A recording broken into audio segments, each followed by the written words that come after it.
we are live, I think. Let us drop a wee hello. Let us know you can see us and that everything's working properly, please. As you can see, I have a very special guest sitting next to me today. Well, not sitting next to me, you know, social distance and all that jazz. But you know what I'm talking about, people. I hope you are ready for a wonderful story. I had the great honour of hearing it in a yurt in a forest last year at the Pitlochry, is it Light Festival? I couldn't remember the name of it. It was the Enchanted Forest in Pitlochry. That's the one, Enchanted Forest. 2019, they changed it and they don't have the storytelling yard there anymore. But yeah, it was 2018. But yeah, Enchanted Forest. Was that 2018? Oh my God.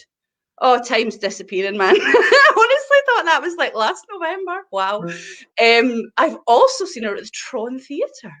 She does all sorts of events. It's awesome. Anyway, I'm going to pass over to Amanda. As you can see, I've got my little Pingu dressing gown on so that I'm nice and comfy and cozy and I can enjoy the most magical story with the fabulous professional storyteller, Amanda of Botanica Fabula.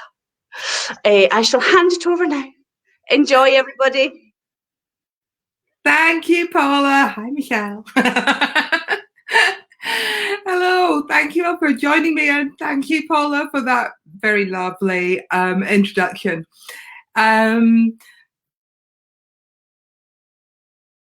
A professional storyteller based in Scotland. Usually I get to work all over the place. I travel across the UK, and I'm lucky enough to get the chance occasionally. If you want to find out more about me or my work, my website is Botanica Fabula, or follow the links on Paula's site. But really, really thrilled to be able to. And this is a story I first heard on a trip to China. I was telling story. I was working with and young people, students and teachers across China. Quite a lot of time in Shanghai. So very, very beautiful city and very welcoming. And I really enjoyed my time there. And as well as telling stories as part of my job to people in Shanghai, I also had enough time to city a little bit and try and find some new stories to bring back with me and share once I got back. It was on a day walking through Shanghai that I was in the park, and there was a market full of incredible craftspeople doing beautiful paintings and making incredible. I was drawn to a very, very old woman, and she was taking tiny pieces of paper and folding them again, and then cutting most intricate patterns I'd ever seen, and the most magical things were just appearing in front of her. I tried to chat to her, but my Mandarin is just not there. I say very few words in Mandarin, and I was lucky enough to be working with teachers a lot of the time, or working with children learning English. And I then got speaking to her daughter, who had been learning English herself and managed to translate quite a lot of what her grandmother was saying. She told me this story, and I'd like to share it with you this evening. It starts in the foothills, a beautiful pointed ice mountain on one China. In the village at the foot of the mountain, an old woman. She was older than anyone can remember, and she'd just always been there, part of the fabric of life. Every day the children would like to come round to her house, and they would sit at her feet and listen to her share stories. And the whole time she was telling stories, her hands would be working over beautiful pieces of paper, folding and folding, cutting and snipping, unfolding to reveal, well, all kinds of things. Whole villages would fold from a single piece of paper. Flowers that looked so beautiful, so rich, you could imagine the fragrance wafting from them. She would cut beautiful organs that would look as if they could stretch out a wing and fly in a moment. Children loved the old woman and loved her stories more than anything else. But her paper cutting took them to a whole different world. They could not believe intricate, detailed things that flowed from her fingers. People in the village took buying the old woman's paper cuttings and giving them as gifts. And it was one of these paper cuttings that found its way to a young woman who spent of her time in the court of the emperor himself. A young woman that it's fair to say was rather vain and rather boastful. She loved to tell everyone that everything she had was better than what they had. Everything she owned was finer and more beautiful than anything they could imagine. Her boasting drifted out on the wind, blown by a fan, and as her words crossed the air and went from the ear of one courtier to another, they changed and altered. And by the time her words had reached the ear of the emperor himself, it was heard that she told that there was an old woman in a distant part of China who could take just a simple piece of paper and cut it and make it real. The girl's words boasted in the emperor's ears that this old woman could make anything, a whole piece of paper. The emperor was not a kind man. He was greedy, grasping, covetous. That night he lay in his bedchamber, built with jade, walls panelled with gold filigree, and he dreamed of more and more jewels. He dreamed of precious metals yet unseen. He dreamt of beyond his wildest dreams. He dreamt he cooked up an evil plan. In the morning he awoke and he knew exactly what to do. He summoned his guards and he sent them off across China to the foot of the ice mountain where the old woman lived.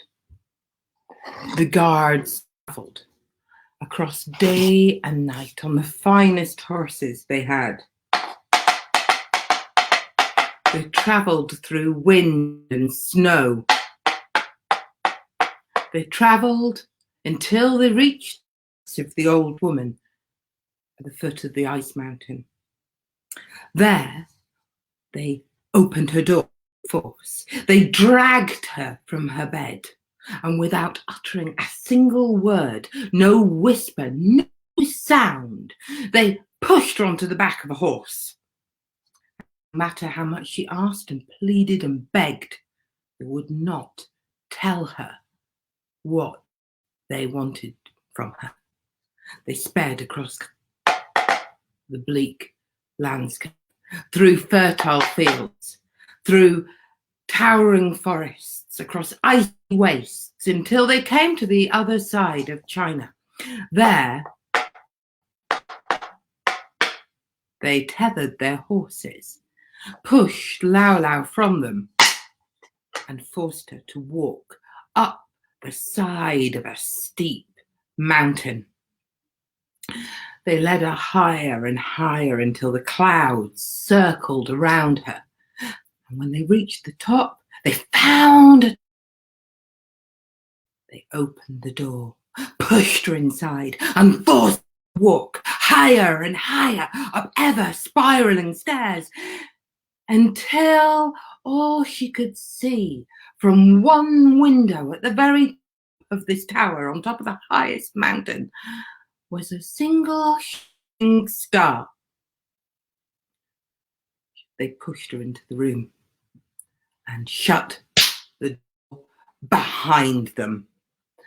The two guards made their way back down the spiral staircase, round the mountain, and when they their horses at the bottom, they built up a huge fire. They put on a pot of stew to cook, and they laughed at how well the emperor would reward them for their deed. Back up in the room, at the very top of the tower, at the top of the mountain, the old woman looked around her. She was cold and hungry. She had no idea why she was there.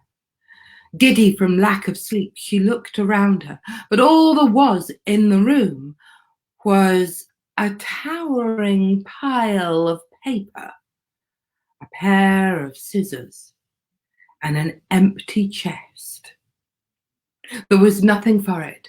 She reached up and took a piece of paper from the top of the pile. It was the softest paper she had ever felt, finer than silk. And on it were written the words, "Cut these pieces of paper, make them into jewels, fill this chest with treasure. When it overflows with riches and wealth, then you will be released by order of the emperor."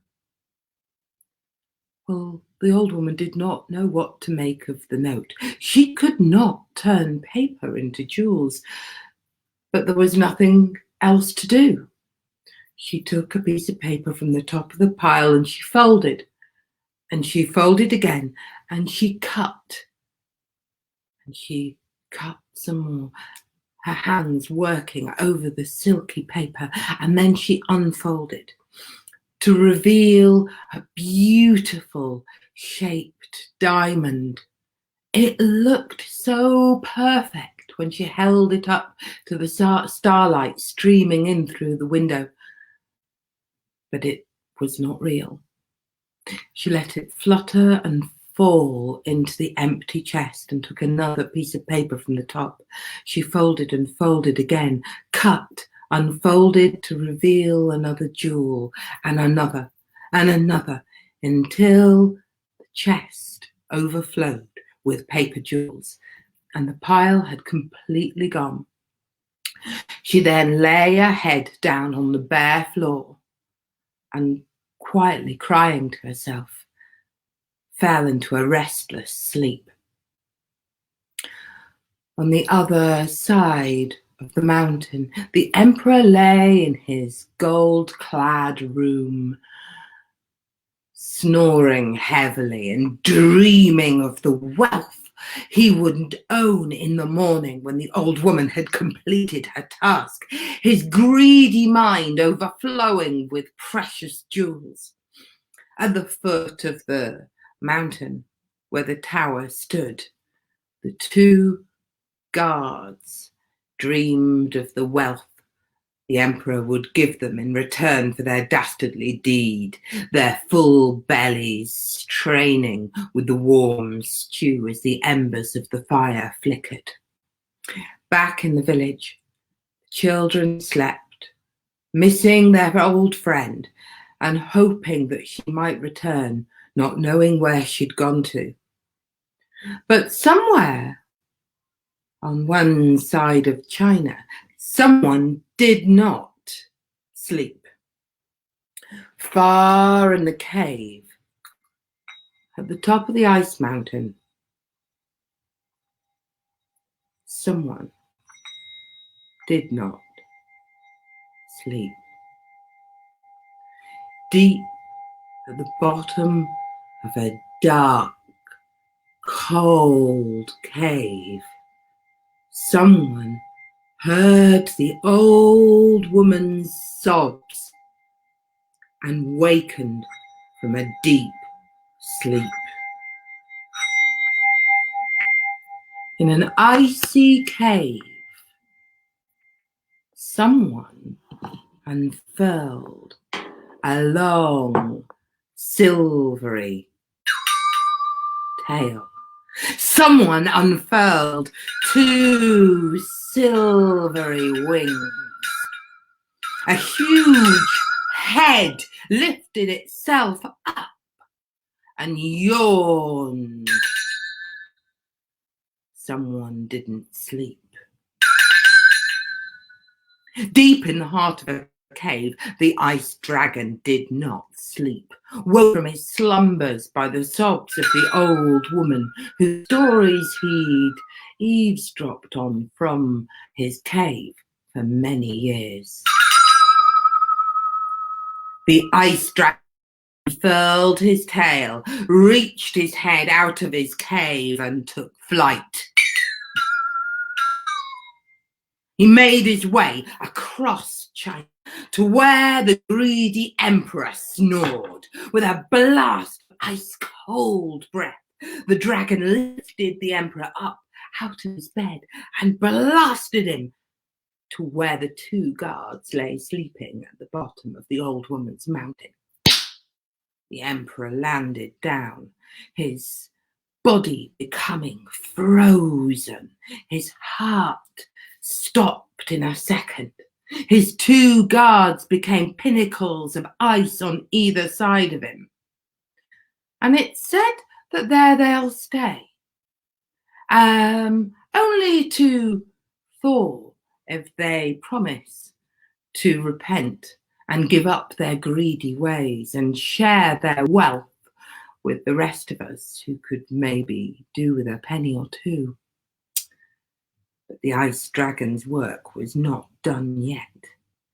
Lifting up his wings, he made his way to the top of the mountain and reached his head into the window. He scooped the old woman up from where she slept on the ground and carefully folded her onto his back. There his warm beating heart revived the old woman as the dragon took flight across China. The children in the village never saw their old friend again, but it's said that if you listen very carefully, you can hear whispers of her stories on the right sort of cloudy day. And if you looked out of your window on a spring morning, then you could see her beautiful paperwork falling as blossom in the spring. In summer, sure enough, her cut filigree paper caught the shimmers of heat as it lifted the objects on the ground. In the autumn, sure enough, there it was, falling as autumn leaves on the brisk wind. But in the winter, well, that was when her work was at its finest. And the children laughed as each snowflake, more perfect than the last, cascaded to the floor. Beautiful cut pieces of paper, each one different to the last, frozen on the breath of an ice dragon. And from that day on, the old woman is said to circle the land, and with the change of season, her beautiful cut pieces of paper drift to remind us of her story. That's the story of the ice dragon. When the young woman who was translating from her grandmother had finished, the old woman took my hand in Shanghai and she gave me a beautiful cut piece of paper, a tiny, simple snowflake. Thank you all very much for listening to my story, and I hope you all get a really good night's sleep.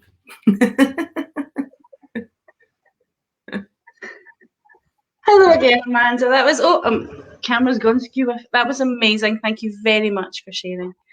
You're very welcome. Thank you for asking me. On that note, we shall say good night to everybody. I hope you all enjoy the rest of your Saturday evening, and that Amanda can now rest, that she's not working for the rest of the night, I hope. Lots of love, everyone. Bye. Thank you. Bye.